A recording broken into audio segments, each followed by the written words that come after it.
ಅಖಂಡ ಕರ್ನಾಟಕ ಅಲ್ತೋ ನಮ್ಮ ಬೂಟಾಟದ ರಾಜಕೀಯ ನಾಟಕ. ಇಂದು ಬಂದು ನಾಳೆ ಸಂದು ಹೋಹ ಸಚಿವ ಮಂಡಲ ರಚಿಸುವೊಂದು ಕೃತಕವಲ್ತೋ ಸಿರಿಗನ್ನಡ ಸರಸ್ವತಿಯ ವಜ್ರಕರ್ಣ ಕುಂಡಲ.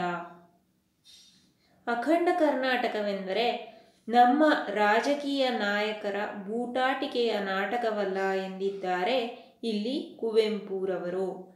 ರಾಜಕೀಯ ನಾಯಕರು ಅಧಿಕಾರದ ಚುಕ್ಕಾಣಿಯನ್ನು ಹಿಡಿಯಲು ನಾನಾ ಬಗೆಯ ನಟನೆ ಮಾಡುತ್ತಾರೆ.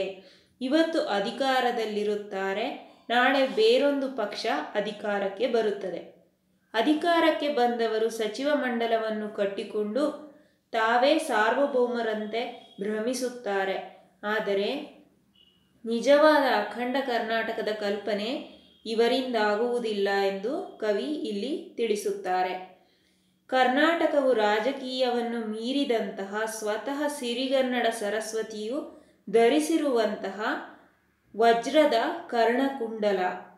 ಅದನ್ನು ಯಾರೂ ಕೂಡ ಛಿದ್ರಗೊಳಿಸಲು ಸಾಧ್ಯವಿಲ್ಲ, ಹೊಸದಾಗಿ ರೂಪಿಸಬೇಕಾಗಿರುವುದೂ ಅಲ್ಲ ಎಂದು ಕವಿ ಕುವೆಂಪುರವರು ಈ ಪದ್ಯದ ಮೂಲಕ ತಿಳಿಸಿದ್ದಾರೆ.